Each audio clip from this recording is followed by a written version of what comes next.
रागना crimson के episode 4 की शुरुआत में हम देखते हैं कि ड्रैगन हंटर्स का पीछा कर रहा था, लेकिन हंटर्स भी पूरे जोश में थे। क्रिम्सन वैन को सूरज की दिशा में लेके जा रही थी, लेकिन क्योंकि ये तीसरी सीट का ड्रैगन है तो सूरज उसका ज्यादा कुछ नहीं बिगाड़ सकता, लेकिन उसकी पावर जरूर कम हो जाएगी। फिर हंटर गोलियां चलाता है जिनमें सिल्वरीन था, जो हवा को छूते ही जम जाती हैं। असल में सिल्वरीन ड्रैगन के मैजिक को जमा देता है। इसी तरह जब इसने हवा को छुआ तो वो जमने लगी। ड्रैगन सोचता है कि ये काफ़ी हाई क्वालिटी का आइटम यूज़ कर रहे हैं। क्रिम्सन को पता था कि ड्रैगन ये ही सोच रहा होगा, लेकिन ये तो बस ट्रेलर था। फिर बाकी हंटर्स भी गोलियां चलाते हैं, जिनमें रागना का सिल्वरीन था, जो बाकी गोलियों से ज़्यादा पावरफुल था, जिससे हवा और भी जम जाती है। लेकिन ये काफ़ी नहीं था। बेचारा ड्रैगन परेशान हो गया था क्योंकि उसका और हवा का रिश्ता टूट रहा था।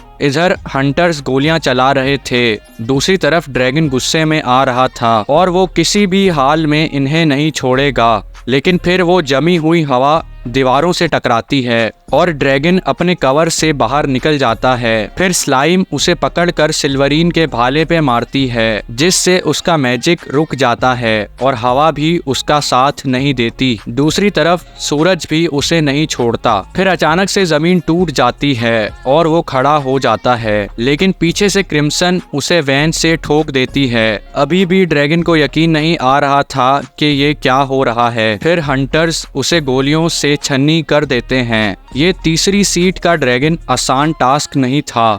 अगर वो अपने असल रूप में आता तो वो 8 बवंडर बना सकता था, जिससे क्रिम्सन का प्लान फेल हो जाता। ड्रैगन ने इन्हें अंडर एस्टिमेट करके बहुत बड़ी गलती कर दी। रागना को पता चल गया था कि ये एक बैटल नहीं था। क्रिम्सन इसे बैटल नहीं मानती, वो तो बस अभी एक्सपेरिमेंट कर रही थी। उसको सब कुछ पता है ड्रैगन्स के बारे में और ये दोनों मिल के ड्रैगन्स का खात्मा कर देंगे। फिर अगले सीन में क्रिम्सन उन्हें अलविदा कह रही थी। उसने उन्हें गाड़ियां और खाने का सामान भी दिया था। स्लाइम भी उन्हें बाय बाय बोलती है। फिर क्रिम्सन ताली बजाकर बोलती है, मुझे भूल जाओ, और वहां से गायब हो जाती है। फिर वो हंटर्स रागना को शुक्रिया बोलकर वहां से चले जाते हैं। उनके जाते ही क्रिम्सन रेडियो निकालती है, जिसमें बताया जा रहा था कि बॉर्डर की तरफ ड्रैगन्स हमला कर रहे हैं, तो सारे इंसान रॉयल कैपिटल आ जाएं, क्योंकि वो सेफ है। अगर वो नहीं आ सकते तो आर्मी का इंतजार करें, लेकिन किसी भी हाल में बॉर्डर के करीब ना जाएं। लेकिन ये एक जाल था, इससे आम लोग एक जगह कैद हो जाएंगे। फिर रागना बोलता है, चलो क्रिम्सन, और वो तैयार हो जाते हैं। फिर हमें 5 दिन पहले का समय दिखाया जाता है, जहां रॉयल कैपिटल के दरबार में डोना पायरू को लेके मीटिंग चल रही थी। किंग पूछता है किस देश ने हमला किया, लेकिन उस शहर पे तो ड्रैगन्स ने हमला किया था। सूरज डूबते ही आसमान से बिजली कड़कना शुरू हो गई, जिसने डोना पायरू को राख बना दिया। किंग हुक्म देता है कि ड्रैगन हंटर्स को मिलिट्री के अंडर लाओ, और अगर कोई सुपीरियर ड्रैगन हो तो उस पर किसी भी हाल में हमला मत करना। इससे उन्हें 20 साल पहले का समय याद आ जाता है, जब गार्निस ने डोना पायरू पे हमला किया था और ड्रैगन्स ने बिजली से गार्निस का सफाया कर दिया और हमारा किंगडम बचा लिया।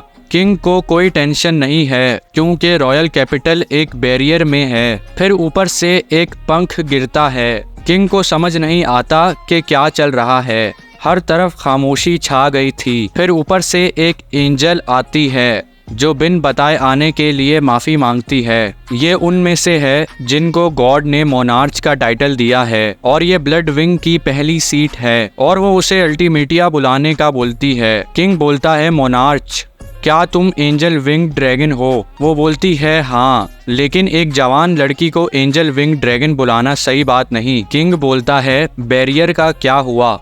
ड्रैगन बोलती है, तुम उस बैरियर की बात कर रहे हो जो दिन में जमा की हुई सनलाइट रात में निकालता है, जो मेरी ब्लड लाइन वालों को दूर रखने के लिए है। टेंशन मत लो, बैरियर अभी भी बिल्कुल ठीक है। सच बताऊं तो मैं अभी उसकी गर्मी को सह रही हूँ। किंग सोचता है कि अल्टीमेटिया, जो कि विंग्ड मोनार्च है, पहले कभी भी ड्रैगन मोनार्च ने पब्लिकली एक्शन नहीं लिया। अल्टीमेटिया बोलती है, डरो मत, तुम्हारे लोग हिल नहीं सकते, लेकिन वो बिल्कुल ठीक है। मैंने बस इस दुनिया के समय को रोक दिया है। मैं नहीं चाहती कि कोई मुझे रॉयल कैपिटल में देखे, तभी मैं आपके सामने इस तरह आई। मैं आपसे माफ़ी मांगती हूँ। मैंने कभी डोना पायरू पे हमला करना नहीं चाहा, लेकिन इसने डोना पायरू पे बिजली गिरा के उसे तबाह कर दिया। एक लीडर होने के नाते मैं माफ़ी चाहती हूँ।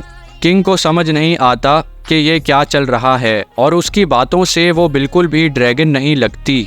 अल्टीमेटिया ने कहा कि उसने समय को रोक दिया है, लेकिन किंग अभी भी हिल सकता है और अगर किंग चाहे तो उस पर अटैक कर सकता है, लेकिन वो ऐसा नहीं कर सकता क्योंकि फिर सारे ड्रैगन्स हमला कर देंगे और उसका किंगडम तबाह हो जाएगा। और वैसे भी किंग मोनार्च उससे माफ़ी मांग रही है, तो किंग को उसकी माफ़ी कबूल कर लेनी चाहिए। फिर किंग अल्टीमेटिया को सर उठाने के लिए बोलता है। अल्टीमेटिया बोलती है, शुक्रिया। मैं तो बस चाहती थी कि आपके लोग अपनी मौत से ना डरें। मैं तो बस चाहती थी कि वो आराम से गायब हो जाएं। ये सुनकर किंग हैरान हो जाता है क्योंकि उसे अल्टीमेटिया की बात समझ नहीं आती, क्योंकि उसने पहले कहा था कि वो डोना पायरू पे अटैक नहीं करना चाहती थी।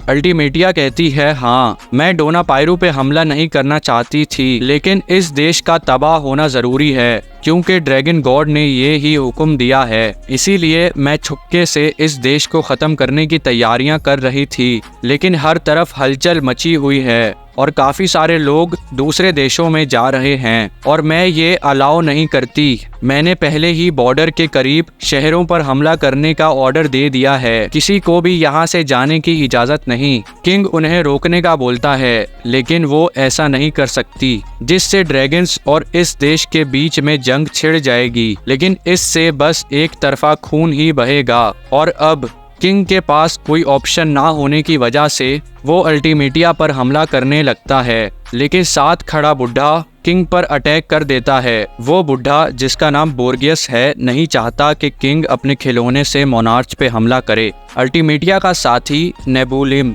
एक शील्ड बना लेता है। अल्टीमेटिया उसे शुक्रिया बोलती है। बोर्गियस ने किंग को पूरी तरह नहीं मारा था, अभी भी किंग की सांसें चल रही थी। फिर अल्टीमेटिया अपने पावर से टाइम को पीछे ले जाती है और किंग वापस ठीक हो जाता है। अल्टीमेटिया अपने साथियों की तरफ से माफ़ी मांगती है। किंग बोलता है, मैं तो मर गया था, फिर मैं जिंदा कैसे हूँ? अल्टीमेटिया बोलती है, मैंने समय को पीछे कर दिया जब तुम्हारा जिस्म बिल्कुल ठीक था। किंग को लगता है कि वो गॉड है, जबकि वो तो बस गॉड की एक सर्वेंट है और उसका गॉड इस देश की तबाही चाहता है। वो बोलती है, कोई रास्ता नहीं है अपनी मौत से बचने का, लेकिन आप मौत के डर से बच सकते हैं। किंग लीस, मैं चाहती हूँ कि आप मेरा साथ दें। आपकी मदद से ज़्यादा लोग बगैर तड़पे मर पाएंगे। आप किंग हैं, अपने लोगों को रास्ता दिखाएं। फिर किंग अल्टीमेटिया से हाथ मिला लेता है और ये एपिसोड समाप्त होता है। मिलते हैं आपसे अगली वीडियो में।